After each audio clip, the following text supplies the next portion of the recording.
सरकार ने पहले कांग्रेस मैनिफेस्टो पर झूठ बोला और अब कर्नाटक में आरक्षण को लेकर झूठ बोल दिया है। झूठ है कि और दलित मुसलमानों को ट्रांसफर किया है, जो कि एक सफेद झूठ है।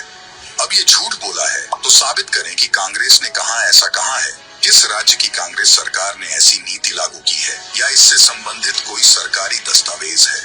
देश के गरिमामयी पद पर बैठे महामानव को ये बेसिक नहीं पता कि आरक्षण में संशोधन केवल सामाजिक और आर्थिक सर्वेक्षणों की रिपोर्ट के आधार पर ही किया जा सकता है। इसके अलावा राज्य सरकारों के पास अनुसूचित जाति और जनजाति के लिए आरक्षण को संशोधित करने का अधिकार नहीं है। अब जहां तक रही मोदी की बात, तो झूठ फैलाने के अलावा 10 साल की कोई उपलब्धि नहीं होना साबित करता है कि वह एक फेल्ड प्रधानमंत्री रहे हैं और अब हार सामने देखकर बौखला चुके हैं। ప్రధానమంత్రి స్థాయి నుండి గెలవడానికి కోసం పొద్దుగాలేసి అబద్ధాలు చెప్పుడు. ఓకే, సో రాజ్యాంగాన్ని రిజర్వేషన్లు మార్చే హక్కు కేంద్ర ప్రభుత్వం అధీనంలో ఉంటుంది. ప్లస్ కాంగ్రెస్ బీసీ ఎస్సీ ఎస్టీలో తీసుకొని ముస్లింలకు ఇచ్చారు, ఎక్కడా ఇవ్వలేదు. ఎవరిది వాళ్ళకే వాటా ఉన్నది. సో ముస్లింలకు కూడా అందరికి ఇస్తలేరు. ఆ పేద ముస్లింలకి, వెనుకబడిన వర్గాల వారికి ఇదే మోడీ ఇమని చెప్పిండు గతంలో. సో కాబట్టి ఆ 4% మనము బీసీ ఎస్సీ ఎస్టీలో తీయలేదు. అది సపరేట్ గా మనము ఈ అగ్రకులాలు తీసుకుంటున్న దాంట్లోకి ఆ 4% వాళ్ళకి ఇవ్వడం జరిగింది, వెనుకబడిన వర్గాలకి. అర్థమైందా? సో ओम प्रकाश राजभर विरोध करता है। हमको राम राज नहीं चाहिए, हमको अम्बेडकरवाद चाहिए। कि मैं यहाँ नहीं, विधानसभा के अंदर बोला हूँ और खुले मंच से बोलता हूँ कि मुझे राम को तुम ले लो, बीजेपी के लोगों राम को तुम ले लो, हमको राज दे दो। हमको राम नहीं चाहिए। राम के राज में शंभु ऋषि का गर्दन काटा, राम के राज में छुआछूत ऊंच नीच नफरत था, राम के राज में अगड़ा पिछड़ा था, जातिवाद था, छुआछूत था। ऐसा राम नहीं चाहिए मुझे।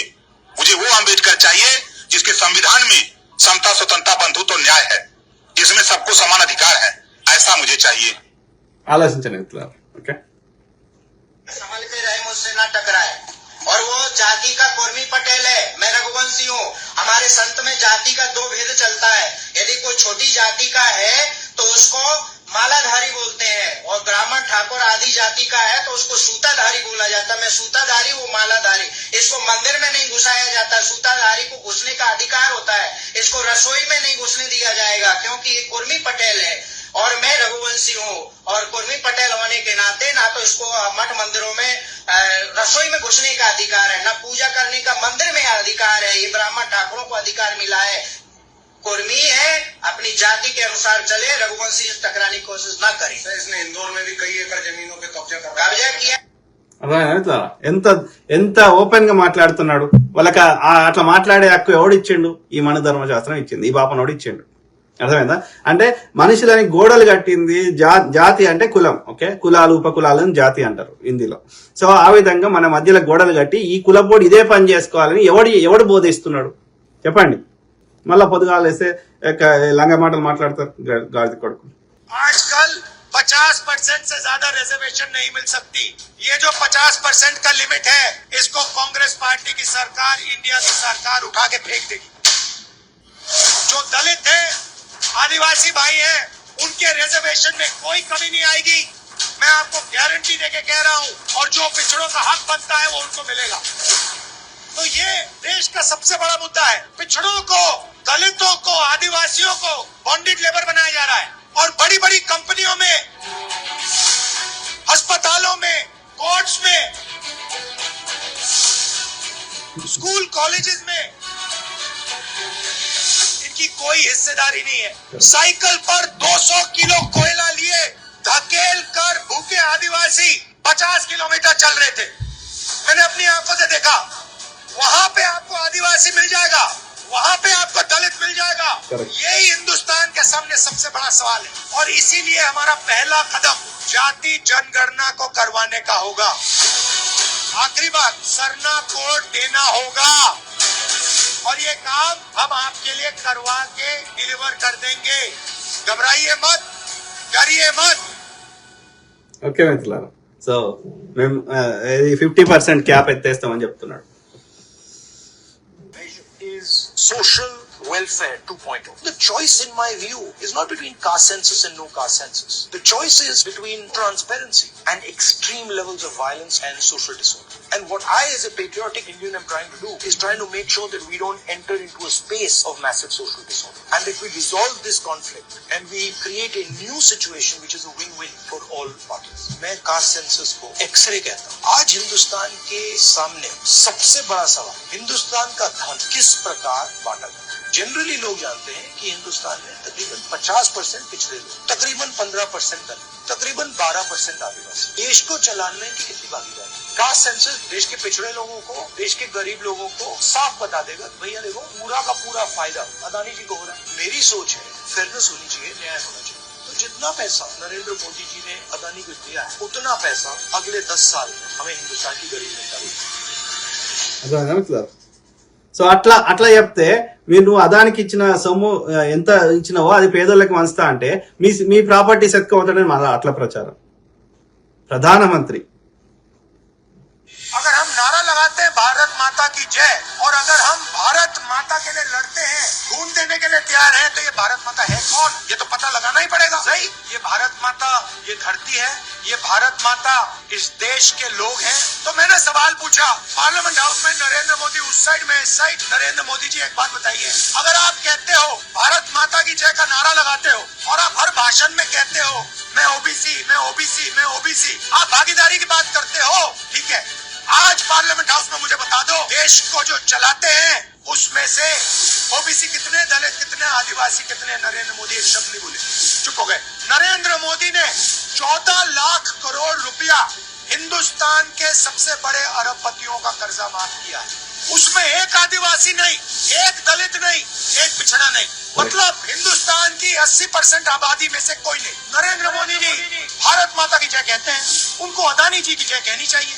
मेरा कहना है अगर मैं भारत माता की जय का नारा कहूंगा या आपसे कहलवाऊंगा, तो सचमुच में भारत माता की जय तो करनी पड़ेगी. भारत माता आप लोग हो, सुन लीजिए. नरेंद्र मोदी जाति जनगणना नहीं कर सकता, क्योंकि नरेंद्र मोदी अदानी के लिए काम करता है. అంతేకాదు మనం ఏదైనా అడిగితే నో డేటా అవైలబుల్ అంటారు. ఎన్డీఏ కూటమి ఆర్టీఐకి ఏదైనా వేస్తే నో డేటా అవైలబుల్ అంటారు. ఎంత దౌర్భాగ్యం చెప్పండి.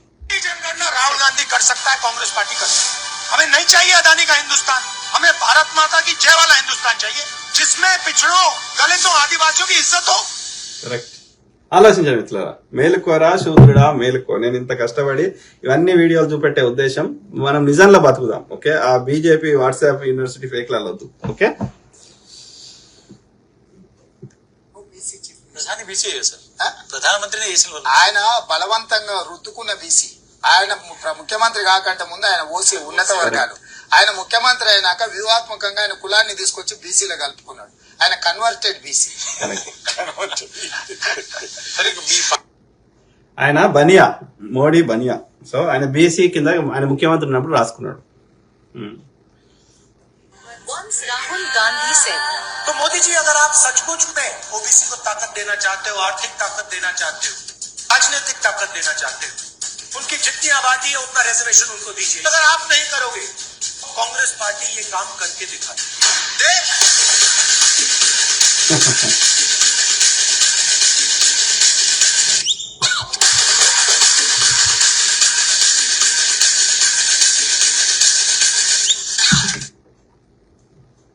అర్థమైంది మిత్రులారా? इस देश में कितने ओबीसी हैं, कितने दलित हैं, कितने आदिवासी हैं, और उस सवाल का जवाब सिर्फ कास्ट सेंसस से मिल सकता है. 90 लोग हिंदुस्तान के सेक्रेटरी हैं, उनमें से 3 लोग ओबीसी समाज के हैं. 5% बजट को कंट्रोल करते हैं. और एक बार मैं मन बना लेता हूँ, मैं छोड़ता नहीं हूँ. मुझे ये पता लगाना है ये ओबीसी हिंदुस्तान में कितने हैं, और जितने हैं उतनी भागीदारी इनको मिलनी है. प्रधानमंत्री 24 घंटा ओबीसी की बात करते हैं. పార్లమెంట్ లో he's rising voice. Okay, so that itself shows he's very sincere. Okay, తప్పకుండా చేయడం జరుగుతుంది. కాంగ్రెస్ ఒక మాట ఇచ్చిందంటే తప్పదు, ఎప్పుడు తప్పలేదు. ఓకే, प्रधानमंत्री 24 घंटा ओबीसी की बात करते हैं, ओबीसी की इज्जत की बात करते हैं. तो फिर प्रधानमंत्री कास्ट सेंसस से क्यों डरते हैं? కరెక్ట్. प्रधान प्रधानमंत्री जी, अगले भाषण में आप हिंदुस्तान को बता दीजिए, कांग्रेस पार्टी ने कास्ट सेंसस किया था, आंकड़े आपके पास है, उन आंकड़ों को आप हिंदुस्तान के सामने रख दीजिए, हिंदुस्तान की जनता को दिखा दीजिए। और अगला जो सेंसस है उसको आप कास्ट बेसिस पे कीजिए, ओबीसी का अपमान मत कीजिए, ओबीसी को धोखा मत दीजिए। అర్థమైందా ఇట్లారా? One of the things that this is quite a nice building, nice peacocks, nice peacock feathers on the ground, nice peacock feathers in the chair. It's a nice, tasteful building. But frankly, I would have liked to see the President of India in this process. The President of India is a woman. She represents the tribal community, and it would have been befitting to have her visible in this transfer from one house to the other. పార్లమెంట్కి ఎందుకు రానియలేదు ద్రౌపది ముర్ము గారిని? ఎందుకంటే ఆ మఠాధిపతులు రానిచ్చారు, ఆ బాపనలో రానిచ్చారు. ఎందుకని? Because వీడు రాసిన మనధర్మ శాస్త్రంలో విధవరాలు ఓకే ఇది ఓపెనింగ్ లకి రాకూడదు, అశుభ సూచకం. ఎంత వివక్ష చెప్పండి. అట్లయితే ఇందిరాగాంధీ గారు ప్రధాని కాకపోదు, విధవరాలు. అర్థమైందా? They are the 90 secretaries of the government of India. 90 people, secretaries, are responsible for managing the core of the government of India. And I ask myself the question, how many of the 90 people come from the OBC community? And I was shocked and shattered by the answer. मैं आपको जवाब देना चाहता हूं, हिंदुस्तान के secretaries 90 में से सिर्फ 3 ओबीसी से हैं।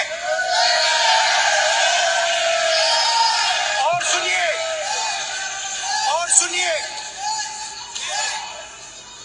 सुनिए, नहीं घबराइए मत, डरो मत। This is an insult and a shame to the OBC community. ये OBC community का अपमान है। तो सवाल उठता है कि इस देश में कितने ओबीसी हैं, कितने दलित हैं, कितने आदिवासी हैं, और उस सवाल का जवाब सिर्फ कास्ट सेंसस से मिल सकता है। तो मेरा सरकार को एक सुझाव है, इसको बदलिए, इसको आप बदलिए।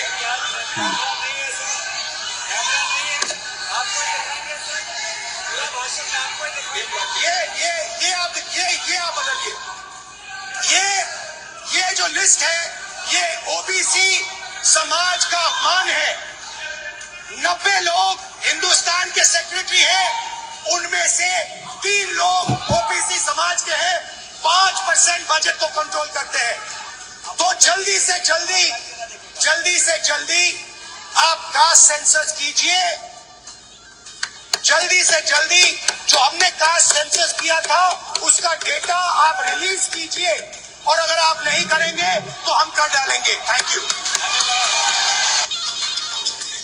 ఆలోచించండి ప్లీజ్. ఓకే.